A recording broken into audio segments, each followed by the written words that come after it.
is still standing. Mpegano if omuntu wa wansi. If maybe I would say maybe exposure, I don't know. Kubanza olugudo olu daluba kuino oluvuye wange. I know what it will economically do for me. But I approach the MPs, I approach Vero C5. Chino chendiko abatiamye. Mutati abe MP bando, these are your MPs. Wobolina issue. Jirete chokubiri. Don't fear ambrutida kuvayo. By the way, Katonda yenkana determining when someone will die. Nze na misinga pa amasasi not only once. Na misingo obutua. But the issue is, it was not my day to die. I will die when God planned for me to die. So honorable Aga, abatakutisa tisa. Katono ino kwecho. Na ilela kunsonge yo. Chali kuogera kuchitufu. Ndukira nali no mwami ono. Twaja zena ndine nsonge da idin tweleyo. Nga yena ine nsonge mtweleyo petition. Twaja mu office ya deputy speaker, I remember. Eliyo. Yes. Issue. Eliyo issue mukulono jali atuwaide. By the way, ngeri very sensitive. Ngeriyo bwibi obwamani. Mukulono nga naji. Basa sula bilioni mwenda. But they are still they are the ones who have mismanaged the census. Mukulono nga naji kuliremu. Aye omukulono yala fubana omuwa space bajima. Omukulu ya bwaje mu office ya mwire ati ageze ku office endi ya mwire ati okufuna obwa space yojogera ku flow esobola okupikingirwa abaji investigating ya loba nze ni zena na ni issue yange ngandi kwenda abana aba P7 PLE aba senior 6 government yabasasulire ngachi send registration because really abana aba dropping out mu byalo bya ife yabasinga kubula send registration wano mukusoma ono mukulu wa isomero achidi bulungi ife abazali tujja twegayirira yamuleka lero yamuleka mu kuduzi eyo tamu yawa kwa akakubanda yaira tamu ere abo bakubinga ye myaka ojikola ki n'ekibina bwe kitambula ayi wotuka ku registration omuzali ogeme mitu alabiri nene ejo mulundi ogutya omulala obe kubabiri kimulema because tulina abazali nga n'okufuna miliyoni y'esente tajibonanga ku yamulundi gutya mulala so nga nayenda nanene season yakungula yafuna mitwala 3 I know kuli buli kizibu so I had thought the government wetwala obuvunanizibu obwo no bumbi obutibungi by the way sente ntono nga bwetwala obuvunanizibu obwo nitusasulira abana P7 senior 4 ni senior 6 across the board tulija ku reducing school dropouts mu private tusasule ni mu government yaloba o deputy speaker yasoka yakubira first lady atenzo inda kundetera obuzibu tidio baida kuikiriza alinda ku no cheba mukola twamaliza mukolera mu bunkenke twamaliza ngono petition ye definitely right of the day twamaliza ngazena motion yange definitely right of the day and at the end of the day board the nako Katono honorable Aga Katono ino ngava joli still lwaki mukola bino abandi bakoba nti eriyo mukulu mulala akulira ekibina akoba nti ebyo byokujja mu procedure tabitegeera ayenda abana babali mu parliament bakikubenga obukubega mamuzinda alukalakata leka akobere ku ebyo kuba yansoko kuba mu parliament maganda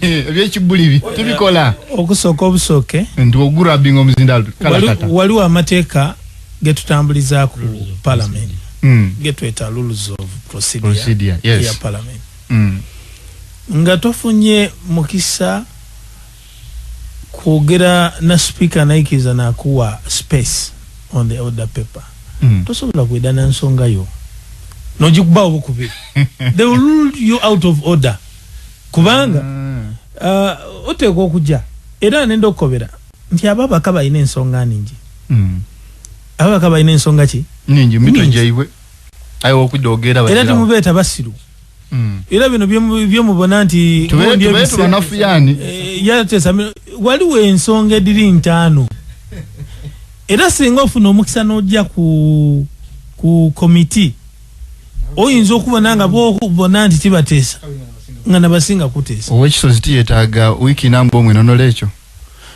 ati mperano of course ebyo ni challenges edo ni hazards edo omulimu gw'obaaku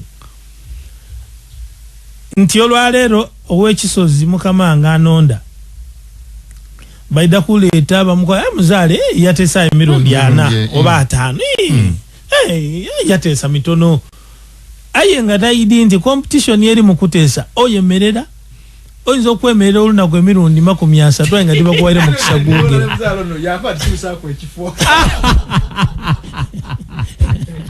aye me emirundi 3 wako timunatidye kola exercise kanfulume wano ngeri obusada babulunaku ono omukulu mwene yankati kyusaako ekifo nakyusa ndiregale yakola yankati ali kubona obolozo tali kubona Tichangu. No. Honorable. I want you people to be bold. We're reducing a parliament from 500 something to 130. You will be able to speak. Now, Henry, you know every mu Uganda. Byetwenda bingi. Nifu ababakabe abantu bebavuma. Tubone ensonga edindi. Aye ensonga edisinga damukulu. Olwalero yenda toyenda niwo okoboti ndi kwenda basale mu district emirundi 10 n'ofukamira n'ojja ni kumuti n'obaako noenda okwetuga ng'omukulu takobya ati district kikyeyo ati yakamuli tujiwe nga takikoze don't expect niga ba speaker nakusubiza emirundi 10 nti bajja kusalira mu district yo to not happen ng'omukulu takoze ki tasimye ebintu byamu bwine sente dibalire demuulira alubowa tiaka bichi lero mu parliament muli mu system butimbera no tukujja kubisa budget nawe uwe yafuna toyogera ino sirika so tukujja kubisa budget aye nenda akobera nenda akoba nenda kusema nenda akoba nti mu budget je tukujja okubisa atenga mu butufu no mulimo gwandi bayiro ogomo bakogusokerwako aye nenda okobera ndi mu budget yeyo parliament yeri muna kasirigiti kati katono ino kayinza obutaswika 10% ku budget yeyo kujogera so mu bumpimpi omubaka kyasobola okuteesa kunaka tukole kino it is not more than 10%. mulose muli mu proofreading kiwandiko kyawandikibwa babalete ekolebwa executive otyo wekolebwa executive yagireta yebagireta esente disinga diri ku musala kusasula bali kwa abakozi and so on edo dabao kuliko okusasula amabanda edo dona isemasi edo dona dava ko trillion ziningi mperano wetuvao twaira mu conditional grants dino kuzimba masomero kuzimba madwairo edo badi salirawo dona diliawo edo dona timudige mako mperano bakuletera ati eno budget ya state house yenu ya security eyo yona timwogerayo wewa nichi baide nacho wakati eyo yona timutogera ate on top of that waliwo ni classified budget yona elia yona yo timujitesa toikiza na kulinga yona yo timujiringako moja okumaliriza nga disikaire wontono eyo fezi wewa ngabo mwikulinga mu okutereza mu butono ino wabale ino bera nawo awo kanongere kano konka awe wa budget nega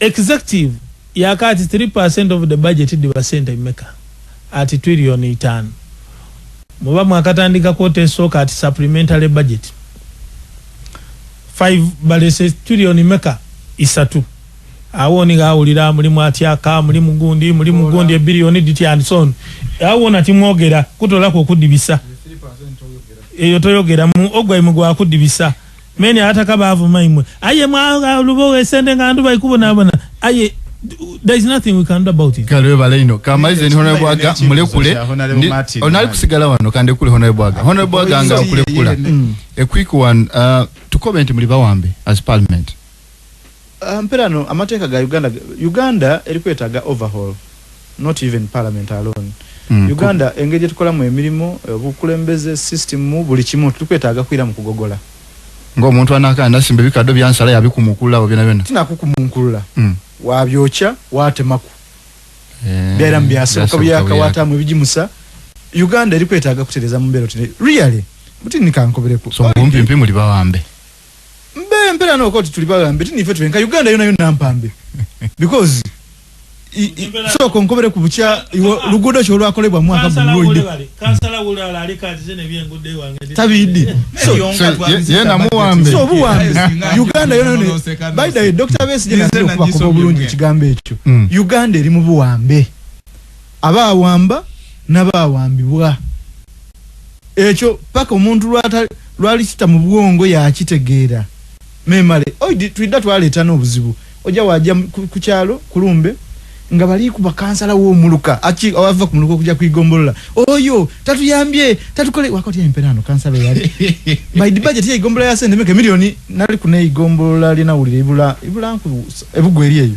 ka budget ya milioni nkaga financial year buyengo nsanvu na isatu buti eri igombolola kansala oli nsubira ali jakolera ki chova mukubagana ebikonde ono baganga nkutola ko mukono esembera ilala okusinzira ku by'okwogera ku parliament is obutaba solution to all our problems era ko system yona eri mu issues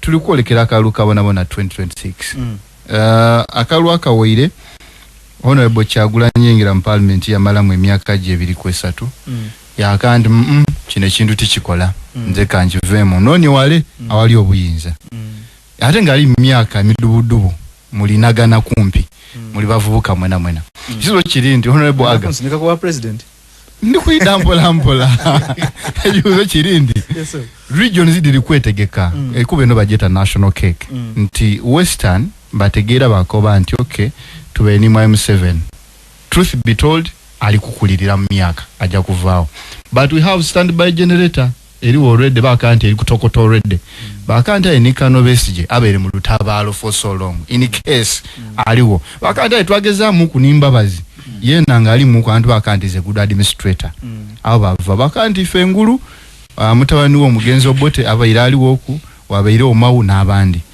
eno istero okusembera ekunkomera babe masaba akanti okay ono mafabyo no tuyinzo mugemesa muku bageza muku ni apo abeteso ekibuzo kiri nti wanu wetu yemi 11 imwe mu national politics mwe positioning amutya tusibire nga kubwempi twike once oba weno yinzo ko bantu BTFDC bajinge myemu uko ekisoka tulikwetaaga okope byofuzi bya Kenya biko abitya oida studying politics we Kenya enkola yaibwe gye bamukolamu abandi bagivumirira inze ngenda ino bo bagira ino of course mulimu ideology ya mawanga genta yenda ai bagira ino ku region yes nti busoga egeme mu busoga ife tulikoba tuti short of that iwe kitujja kulinga omuntu yena ana kola ku bizibu bya ife kan presidential candidate gwe tuloza nasobola kola ku bizibu bya ife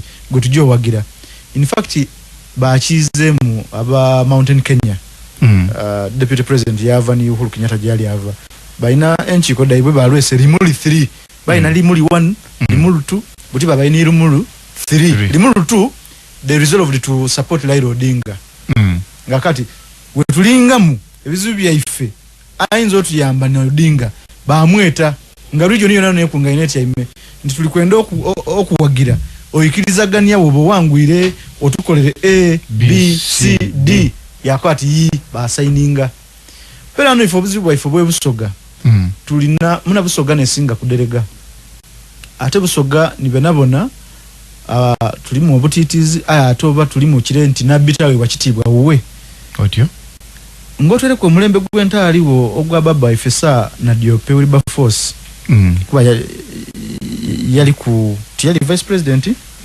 awo titwali wakitibwa ngotwere ko mulembe ogwo tidi musoga wundi yali abaire ku level ya bwa president abasoga gwe bali bakobya ati katumuwe echi bakikole ki kibe nabona no engeri yemu abisamu kyalya na eriyo linda because nze mtindi kuchama honorable aga tujye okobye sana Diope twali ku ni vice president owundi ayensubira abantu tibategera bulungi enkola ye buti tuli kucha president okay nali kukatendao nga moli ni avokwe wandisa yali mu motoka yali mpsam ni dabo kabini ya kulembeire ni boda ngaina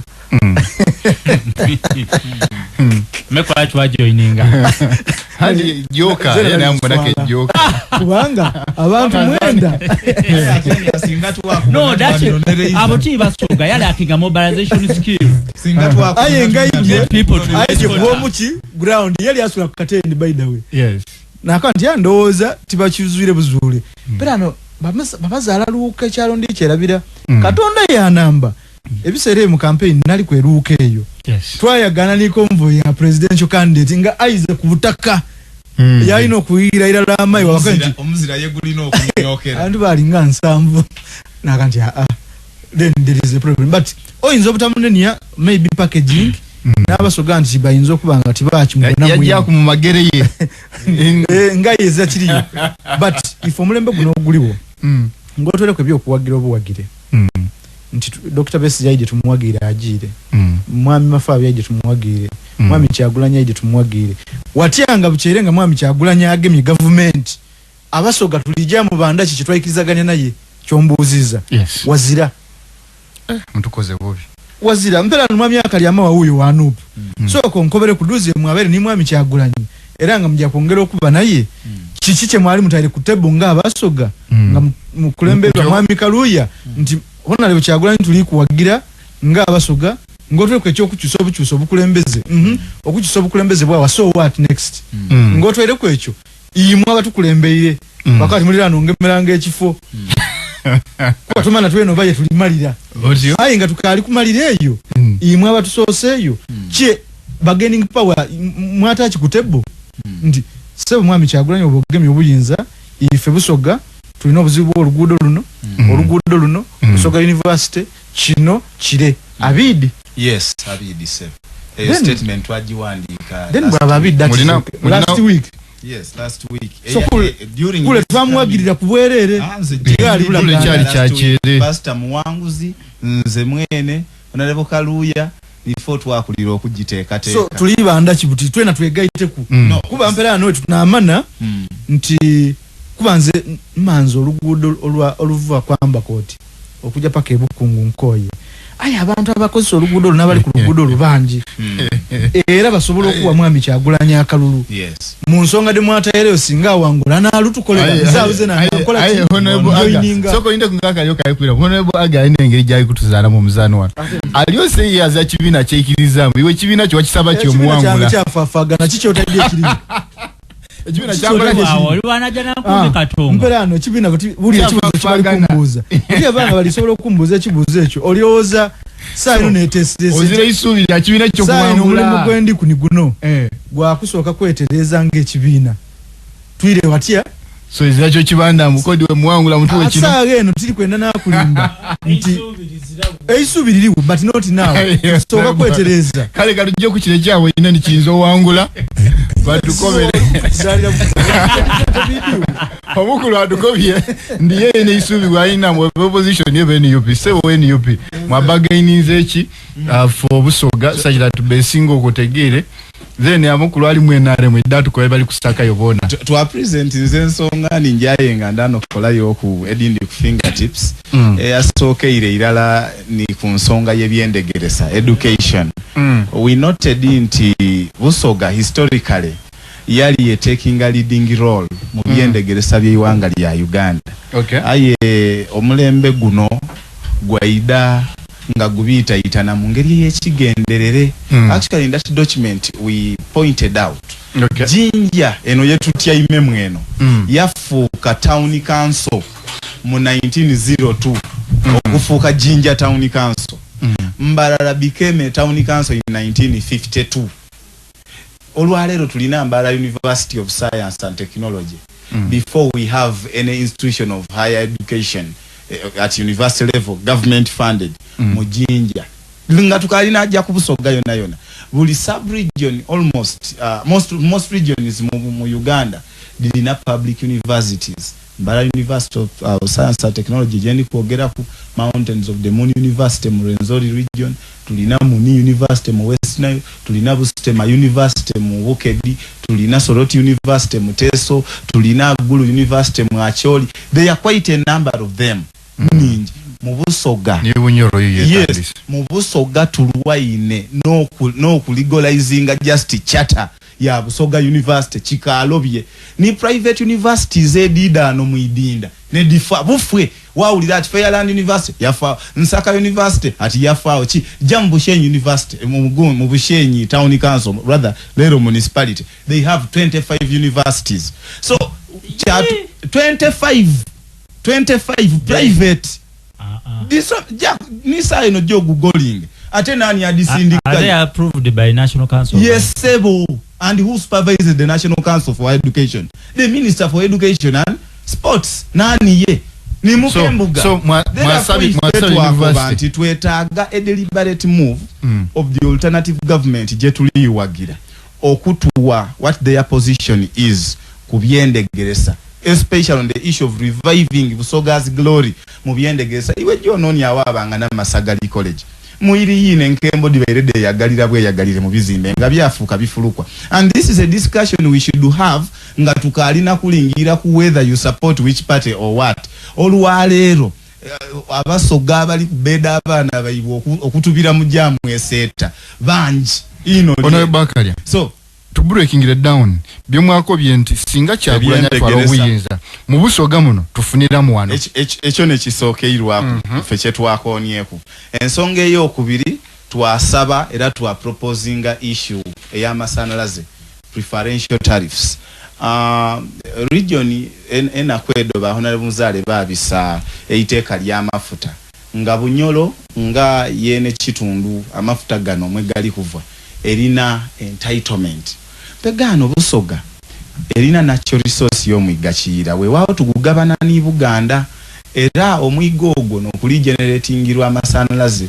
agasinga bunja I think around 94% of the power supplied ku national grid gava mu natural resource ya mwigachira then agandi gava mu solar geothermal nachi ife twalowooza nti Busoga in a similar way tuteekwa okwirayo mu Electricity Act tujamendinge Busoga ebe ne entitlement tuve ku loyalties omusolo to amending education Electricity Act Busoga ebe ne entitlement era twalowooziza nti entitlement yeno aid in the form of preferential tariffs sinediriwa n'okukoba nti unit y'amasanalaze egula esiringi lukaaga e Kampala Busoga leka egula bina olw'okubanga yegavwa era ni cost eyo gatuuse Busoga kumpi ng'ekigendwa mu kino kiri nti mucho kyangwira investor ali kuvetaki ali kunoonya eitaka munamanvwe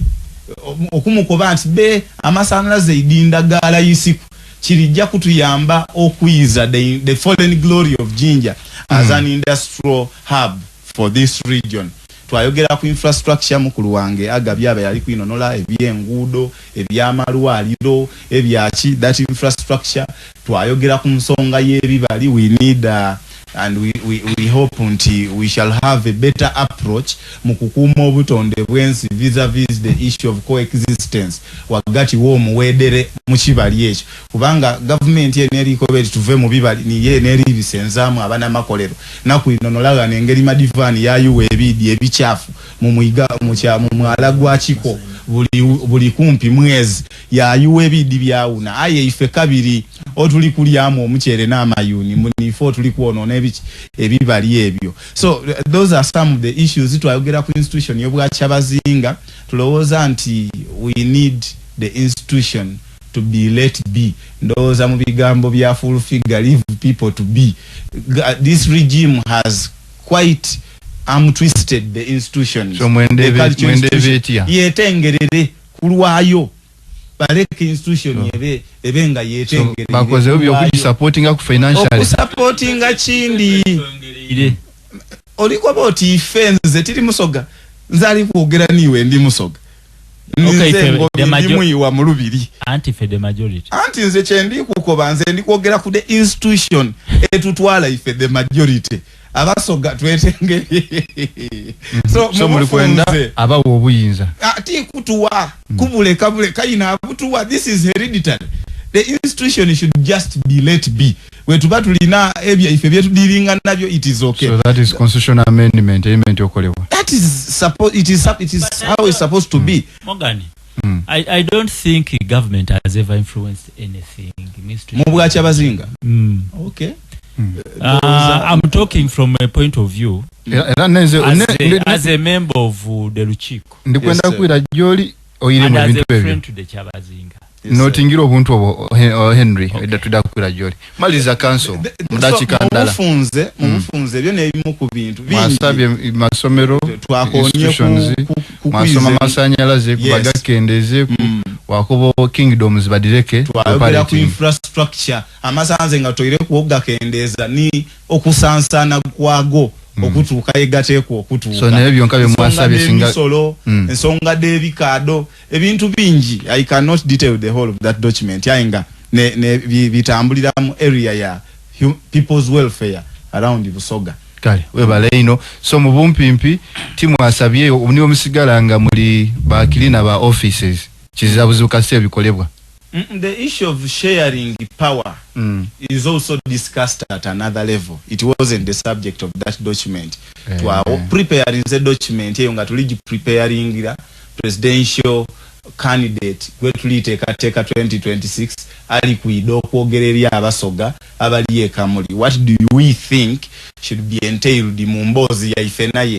So it is not a memorandum je to prepare inzenti bino bye tuikiriza gain ya mnatukula kwemhoyo omboneranga irala. I hope it will be done. Unfortunately nze ndi member wa kibina tiri mukulembeze mu kibina kyange ndi kwogera bino nga member wa kibina. Kale sebo Honorable Martin ndikwenda ono musembye kuba ye aida kumpa that balance. Honorable Muzali omukulu ono muwulire mukwogera kwala ayo nayo Martin yayirire mwirala ni kino mu mbozi ye echene nzombuza echene nzombuza memale onayo Martin yayinono iro obuzibu bwe tufuna mu institution ya parliament atenga mutuufu yakoba ati ekisinga bukalukiri nti ebisinga bungi ku bino bya mukulu mubufunze ngo omukulu ono n'ekizibu okusinza mu bigambo lwaki tiyegaita kuba sigairewo tukyusa omukulu tutewo omuto kale oba oli awo bisoboka edakikwiramu ekyo n'ekijinji mu bigambo byo ekiri tulemesa edakikwiramu ekyo era ono Martin oboyizemu ekyo ndikwenda mu irani kino kali amaaga kagonda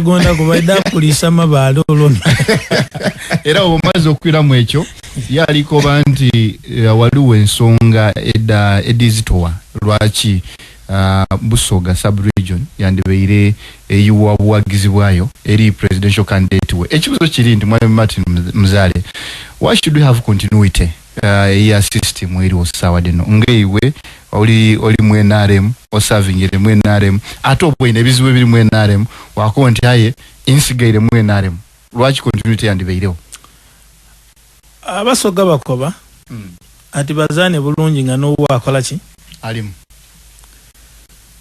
tu eri omugezi mulala yakoba nti oba tobasobole kubalwanisa ba joining oba tosobola kubalwanisa salawo okole nabo osobola okutola ebyotola abantu babe kuniki bakola ki because let me tell you one first of all nedda kobera muganda nge akali amagwa abantu balwaine ni Museveni in and out munda ni kuwa bweru ababaire munda abalwaine naye abafulumya mwali muko mukoirimewe yali ani jeno mukoirimewe jeno choyo mayombo ava ku mayombo mukoirimewe wona yasoko kubugumya nti ali kuida ne bamugema ne bamufunga mabusu ne bamutereka tumukunde oyasirikira sejusa generali oyasirikira former secretary general w'ekibina mama Mbabazi yatwaka ensi eno yamutegeera oyiba yasirikira buti yasirikira musawo we Dr. Kano Kizabyesigye oyena yasirikira yakola ki mukaire wange wano Rebecca yena yali yotyataire wokwe mbavu yena bamusirisa mu ngeri yayiwe and so on nolekyo eriyo byotulingirira gati amamukatiko akoti kubizibu ebiri mu Uganda. Yes, I understand them. Aye mubwa matini bwango bwa muzaale. Nja kusoloza abaana Uganda banegaiteko ku nsonga eno sobola okutuuka mu lugendo. Era bameka era balina busobozi ki. First of all, weakness y'abaana Uganda erindala yonka. Bana Uganda tebasobola kusustaininga violence. Oje weakness y'abaana Uganda? Yes, it's the weakness of Ugandans. They can't sustain violence. Okay. Leta kwe byasi bibiri bivugano ja kubona idinda ngekazi. So if we bange byasi bibiri bibalumusa mwengira mu maduka. What do I know what's my time? Mukalu akuba ni wasoko olumuka iwe atukulembera. You get my point. So ebyasi bitulumusa kitu. Ebyasi bibiri bidi wano mu idinda no ida no bikubiragano. Amaduka ano kona gaigalawo. Niwo tulisa kavera. Niwo tulisa kavera buli omaso kakubuza kiki ekikubyawo. So nolwekyo nze nenda kaba muto wange kali amawanti okali agagonda baida kulisa mabaye. Sababu mupivu obusabye ne bakuwa alhamdulillah ye ensonge ye kalinzibu. Erere. Ekalinzibu. Agona amazima agakawa.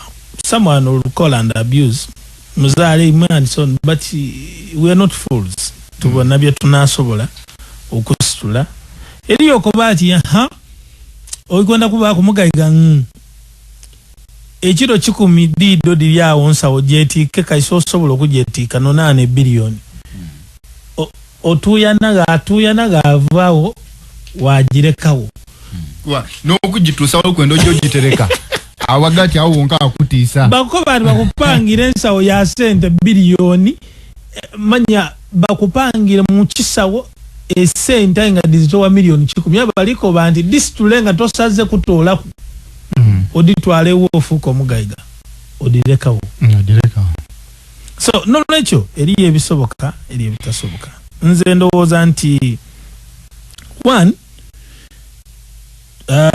baganda baifana omukisa gwe balina golwalero oidi wobo oyikwidda mu bukulembeze obanga oyikutumya kyangu okwogera byoyenda era gabikobanga bwe bisoboka. You get my point?